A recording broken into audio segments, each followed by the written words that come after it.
Хайырлы ирте. Илнең төп телеканалында Татарстан яңалыклары Туры эфир студиясында Чулпан Әмири безнең бүгенге чыгарылышты. Бүген халыкара өлкәннәр көне. Республикада өлкәннәр 10 көнлеге башланды. Татарча диктант акциясының йомгаклары билгеле. Бөтен дөньядан 380 меңгә якын кеше катнашкан.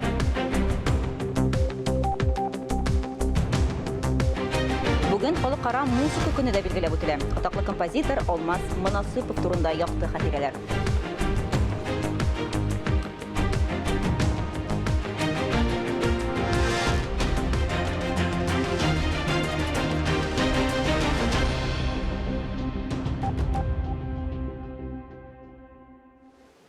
Бүген халыкара өлкәннәр көне. Гадәттәгечә, бу көнне өлкән буынга котлау сүзләре, музыкаль чыгышлар һәм рәхмәт сүзләре белән тематик очрашулар үтә. Казанның мәдәният йортларында концертлар, төрле мастер-класслар да узачак. 10 октябрьгә кадәр өлкәннәр пенсия таныклыгы буенча җәмәгать мунчаларына, милли музейга, милли китапханәгә бушлай йөри ала. Өлкән яшьтәге авыруларның өйләренә табиблар үзләре киләчәк. Шулай ук шәһәрнең барлык районнарында өлкәннәргә социаль көнкүреш, психологик һәм башка ярдәм күрсәтү буенча хәйрия чаралары да каралган. Башкалабызның районнарында булачак барлык социаль акциялар турында мәгълүматны экранда күрсәтелгән телефон номерлары аша да белешергә мөмкин. Шулай ук тулырак программа безнең trt-tv.ru сайтында да бар. Гомумән, бәйрәм көннәрендә генә түгел, өлкәннәргә карата һәр вакыт игътибарлы, ихтирамлы, ярдәмчел булыйк. Татарстандагы өлкән буын вәкилләрен республика премьер-министры Алексей Песошин котлады. Безнең ил һәр вакыт талантлы, мөлаем, ачык, үз җиренә шиксез тугрылыклы кешеләргә бай булды. Сез үсеп килүче буыннарга ярдәм итеп, аларга остаз булып, яңа үрләр яуларга булышасыз. Без сезнең алда үз бурычыбызны тоябыз. Безнең республиканың чәчәк атуының нигезе булган зур һәм фидакарь хезмәтегез өчен сезгә бик зур рәхмәт. Тынычлык һәм иминлек телим. Узак һәм бәхетле яшәгез диле Алексей Песошинның мәрҗәгатендә. Башка хәбәрләргә күчәбез. Республикада җәмәгать транспортында битлек режимын үтәүне контрольдә тоту яңартылды.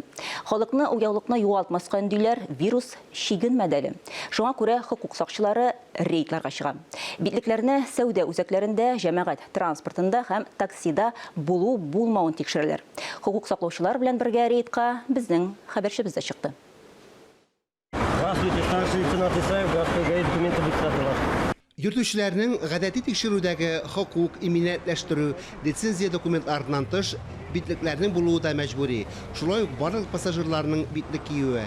Республика министрлар кабинеты карары нигезендә таксида йөргәндә пассажирлар битлек кияргә тиеш. Тик чынбарлыкта хәл башкачарак шул. Надеюсь, пожалуйста, со мной для вас будет протокол обязательно составлен. За то, что вы нарушаете. Таксида битлек кимәгән пассажирларга административ бөркетмә төзелә. Иң элек фотога төшерәләр.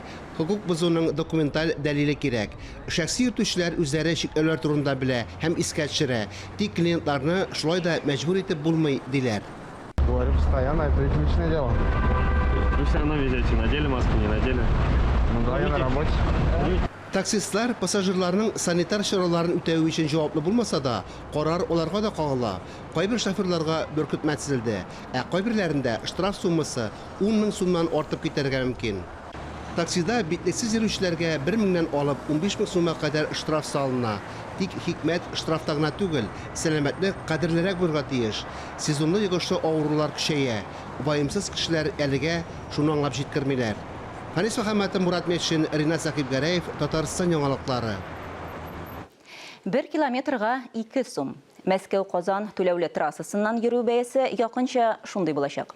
Бу хакта Татар информ агентлыгында узган матбугат конференциясендә сөйләделәр.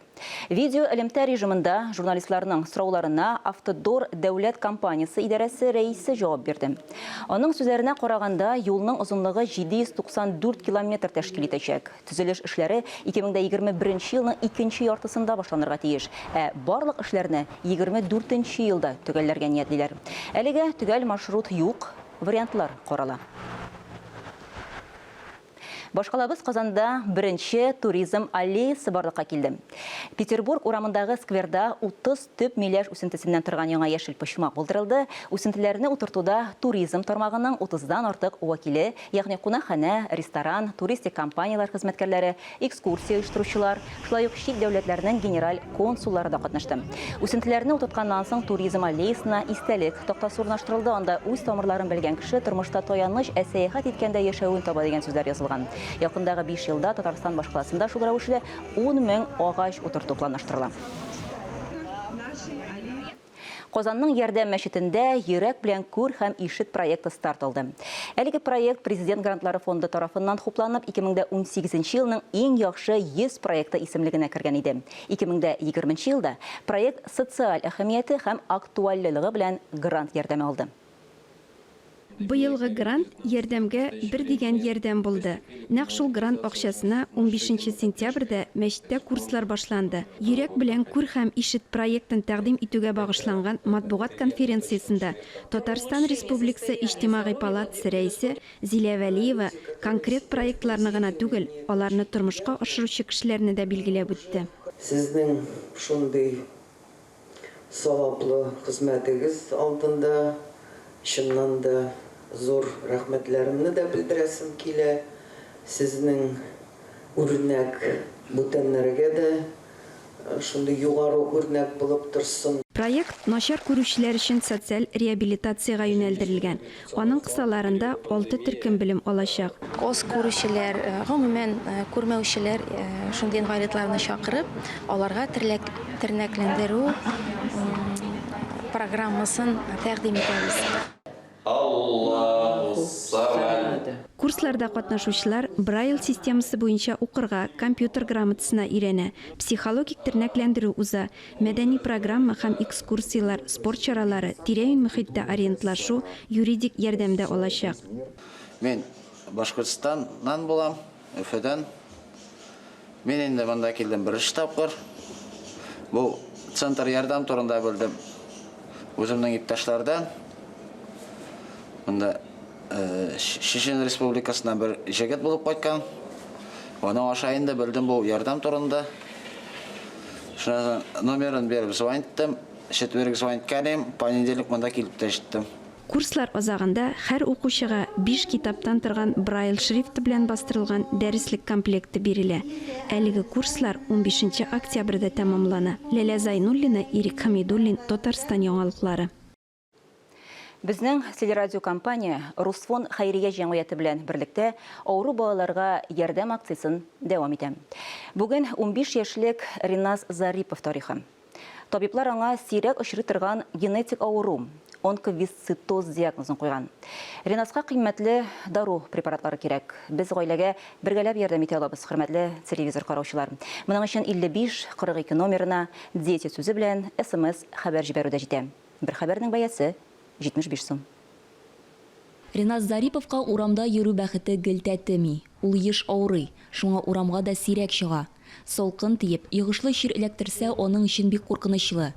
Малай кечкенәдән бронхларны, бавыр һәм ашказаны асты авыруларын китереп чыгара торган сирәк генетик авырудан интегә. Гел йөткерде, тыны кысылды, күз алдында хәле китте, үпкәсе ялкынсынды, антибиотиклар белән дәваладылар, тик берни дә булышмады. Риназга 9 ай тулгач барысы да ачыклана. Табиблар аңа онковисцитоз диагнозын куйган. Бу авыру сирәк очрый. Сабый күп дарулар кабул итә. Хастаханәдә табибларга еш күренә. Һәр көн аның сәламәтлеге турында кайгыртып уза. Когда вот мы дышим, всегда есть слизь. И она у нормального человека нормально отходит. Баланың тыны кысыла, шуның өчен махсус истәмә ферментларны куллана. Шулай ук сулыш алу күнекмәләренә дә игътибар итәбез. Бу процедура аның хәлен бер кадәр яхшырта. Риназ безнең янда гел көлде, шаярды. Беренче карашка аны авыру дип тә әйтеп булмый. Тик дәвалап булмый торган авыру Риназга мәшәкатьләр китереп чыгара. Ул буш вакытында гитарада уйный, чех телен өйрәнә һәм музыка иҗат итә. Малайның дуслары гына юк. Кай чагында Риназга аралашу җитми. А вот насчет общения со сверстниками, да, не хватает, потому что целый день дома, только с родителями. В общем, не хватает общаться, да. Риназ өчен һәр көн зур сынау. 14 ел инде шулай. Башта табиблар авыруның үсешен тоткарлаган, тик яшьтән үк сәламәтлегенә зур зыян салган. Ринас организмында дәвалап булмый торган бактерия таралган. Бу бактерия белән гел көрәшеп торырга кирәк. Хыялларны тормышка ашыру өчен Ринаска кыйммәтле дару кирәк. Бер төргәге 100 000 сумнан артык тора. 6 төргәк кирәк. Даруларның гомуми бәясе 618 000 сум. Гаиләнең бу кадәр акчасы юк. Без Ринаска бергәләп ярдәм итә алабыз. Моның өчен диете сүзе белән 5542 номерына СМС җибәрүдә җитә. Бер хәбәрнең бәясе 75 сум. Ойзилә Батырханова, Лилия Талипова, Татарстан яңалыклары. Быелгы татарча диктант акциясында 380 меңгә якын кеше катнашкан. Бу турыда Бөтен дөнья татар конгрессының матбугат хезмәте хәбәр итте. Барлыгы 2300 майданчык оештырылган булса, шуларның 1800-е Татарстанда. Татарча диктант акциясе 2015 елдан бирле үткәрелә. Быелгы диктант онлайн форматта Татарстан милли китапханәсеннән трансляцияләнде. Октябрьдә кайбер категория россиялеләр өстәмә дәүләт түләүләрен алалачак. Ә кемдер хезмәт хакларының артуын көтә. Әлеге яңалыклар кайсы тармакларга кагылачак? Алдагы язмада. 1 октябрьдән чакырылыш буенча хәрби хезмәткәрләргә, контракт буенча хезмәт итүчеләргә, Росгвардия хезмәткәрләренә хезмәт хакын 3%-ка арттыралар. Шулай ук җәзаларны үтәү федераль хезмәте, Эчке эшләр министрлыгы, таможня хезмәткәрләре, янгын сүндерүчеләр һәм фельдъегер элемтәсе органнарының составы хезмәткәрләренең дә хезмәт хаклары арта. 2018 елда хәрби хезмәткәрләрнең эш хакы 4%-ка индексацияләнде. 2019 елның октябрендә хәрби хезмәткәрләргә һәм хокук саклаучыларга хезмәт хаклары 4,3%-ка арткан. Моннан тыш, 15 октябрьгә кадәр социаль хезмәткәрләргә түләүләр дәвам итәчәк. Сүз COVID-19 авырулар белән эшләүче медицина хезмәткәрләренә түләү турында бара. Дәвалаучы табибларга 80-шәр, ашыгыч ярдәм табибларына, фельдшерларга һәм шәфкать туташларына 50-шәр, ә кеше медицина хезмәткәрләренә һәм ашыгыч ярдәм күрсәтүчеләргә 25-шәр мең сум түлиләр. Шул ук вакытта бу катлам хезмәткәрләрнең салымга өстәмә түләүдән тулысынча азат ителүен дә билгеләп үтәргә кирәк. Идел Кыямов, Татарстан яңалыклары. Бүген Татар филармониясе бакчасында истәлек агачы утыртылачак. Чара көндезге сәгать 11-дә башлана. Әлеге традицияны Татар филармониясе 2015 елдан башлаган иде. Бүгенге көндә бакчада күренекле җырчылар, музыкантлар үзләре утырткан һәм арабыздан киткән шәхесләр истәлегенә утыртылган 18 чыршы үсә. Бүген 19-нчы агачны дирижер Татарстан Республикасының ат казанган сәнгать эшлеклесе Анатолий Василевский утыртачак. Республикада экстремизмга юк айлыгы тәмамланды. Сентябрь айы дәвамында башкалабызда, шәһәр районнарында экстремизмга һәм террорчылыкка каршы торуга ярдәм итүче чаралар узды. Әйтик, Мамадыш районында Яшьлек скверында шәһәр үсмерләре өчен квест үткәрделәр. Чарадан безнең репортаж. Алмаз Хакимуллин Мамадыш районының 2 номерлы лицейында белем ала. Егетнең сүзләренчә, терроризм, экстремизм төшенчәләре белән күптәннән хәбәрдар ул. Уку йортында бу афәтләргә каршы көрәш темаларына багышланган дәресләр, мәктәптән тыш чаралар еш үткәрелә ди Алмаз. Менә бу юлы да мөгаллимнәре квестта катнашырга тәкъдим иткәч, озак та уйламыйча ризалык белдерә. Бу квест турында без үзебездә күптән түгел генә белдек.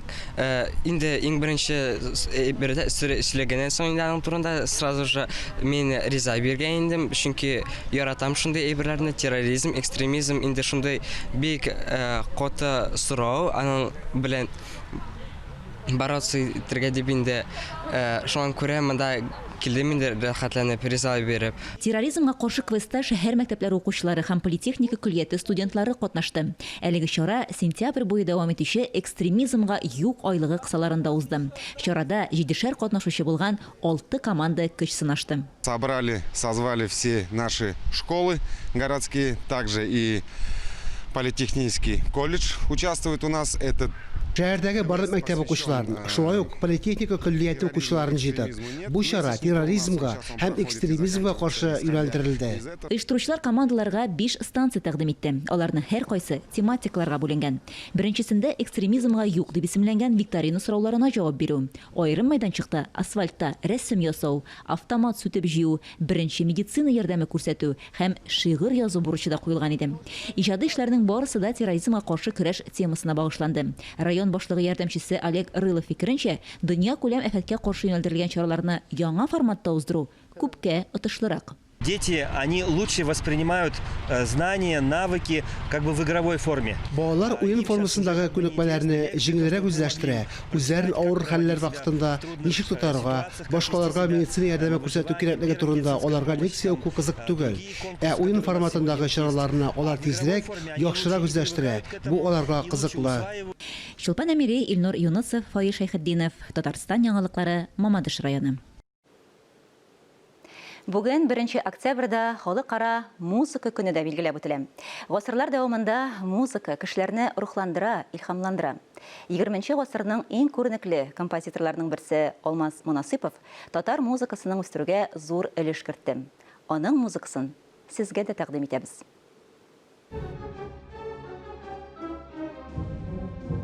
Алмаз Мунасыйпов атаклы татар композиторы, күп кенә кызыклы әсәрләр авторы. Ул яшьлек елларыннан ук үзен алдынгы карашлы кеше, яңалыкларны кыю кертүче, югары зыялы, белемле һәм җитди фикерләүче музыкант итеп танытты. Үзенең симфоник, камер-инструменталь һәм камер-вокал әсәрләрендә татар музыкасының яңа офыкларын ачты. Үзенчәлекле фикерле музыкаль әсәрләр иҗат итте, милли традицияләрне хәзерге заман белән берләштерде.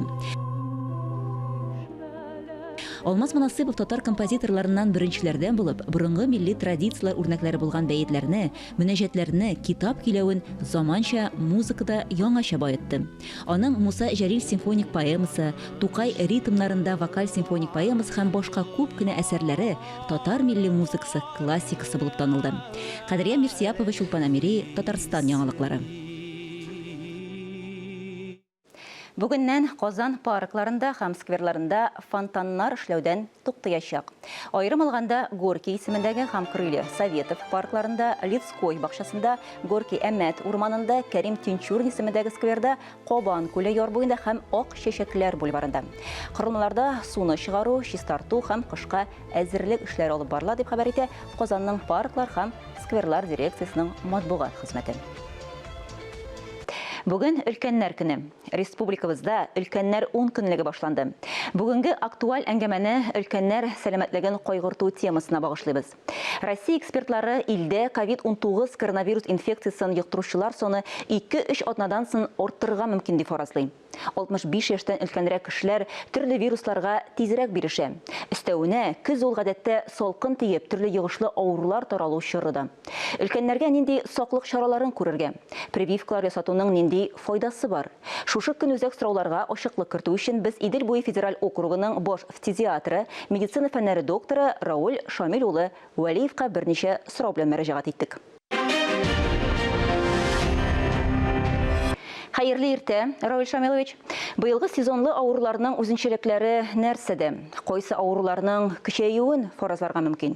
Дөрес әйтәсегез, бүгенге көндә инде сезон үзгәрешкән вакытта температура үзгәрә һәм төрле инфекциялар баш күтәрергә мөмкин. Бу чоракта инде менә быел безнең аерым ел дип әйтеп була. Элек без инде әйтәдек грипптан сакланыгыз һәм инде вирус төрле бүтән вируслардан сакланыгыз дип әйтәдек. Бүгенге көндә кызганычка каршы безнең инде коронавирус тәстәлде. Шуның өчен инде без кешегә кабатлап әйтәбез беренче тапкыр бүгенге көндә сезнең грипп белән генә түгел, һәм коронавирус белән дә авырырга мөмкинчелеге артып бара.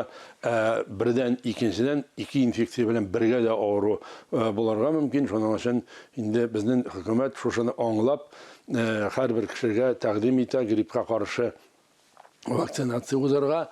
65 яшьне узган кешеләргә ниндирәк саклык чараларын күрергә тәкъдим итәсез?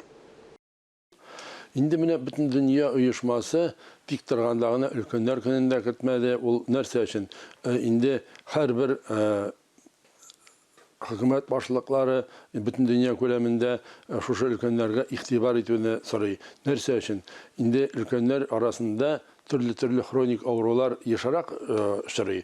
Кайберсендә үпкә авырулары, кайберсендә ашкадан авырулары булырга мөмкин, йөрәк авырулары, алар һәрберсе инде иммунитетны киметергә мөмкин һәм шушы кешеләр арасында инфекция белән авыруның мөмкинчелеге артып бара. Аларда инде без әйтәбез дөрестән дә авыру ихтимал булырга мөмкин. Шуның өчен алар өчен инде аерым тәкъдим итәм шушы профилактик чараларны күрергә, инде дөрес гриппка каршы вакцинацияны бөтен кешегә дә ясап булмый. Хәзер вакытта инде кешеләрдә аллергия авырулары булырга мөмкин, бүтән авырулар. Шуның өчен бу чиракта инде бүтән гигиеник чараларны күрергә, әйтәбез инде менә маска белән кулланырга, перчаткалар белән кулланырга кирәк. Бердән, икенчедән инде менә күп җир булган, күп кешеләр булган җирләргә, төрле сәүдә центрларына, үзәкләренә барырга тәкъдим итмәбез. Анда инде гриппка каршы гына түгел, коронавируска каршы да профилактик чаралар була. Бөтенләй урамга чыкмыйча да булмый. Шуның өчен инде менә урманнарда, дачаларда прогулкага чыксагыз, ул саф һава белән сулау, ул организмга бик зур ярдәм була. Менә инде төрле сәүдә үзәкләренә барырга тәкъдим итмим. Өлкән яшьтәге кешеләр арасында прививкаларга мөнәсәбәт төрлечә. Бигрәк тә хроник авырулары булган кешеләргә сез нәрсәләр киңәш итәр идегез? Өлкәннәр арасында төрле хроник авыру булган аркасында инде шифаханәләргә, хастаханәләргә мөрәҗәгать итеп, анда тикшеренгәннән инде дөрестән дә кан анализларын биреп, бөтенесе дә әйбәт булса, менә шул вакытта гына мин өлкәннәргә прививканы ясарга тәкъдим итәм. Метро янында инде прививкаларны яшьләр бернинди авырусыз булган таза кешеләргә генә узып була, инде менә өлкән кешеләргә шифаханәгә, хастаханәләргә мөрәҗәгать итәргә тәкъдим итәм. Әңгәмәгез өчен бик зур рәхмәт. Хөрмәтле телевизор караучылар, әлеге сәгатькә шундый яңалыклар иде. Мин Чулпан Әмири, бүгенгә сезнең белән саубуллашам. Сау-сәламәт булыгыз. Үзегезне һәм якыннарыгызны саклагыз. Иртәгә иртәнге 9 тулып 20 минутта очрашырбыз.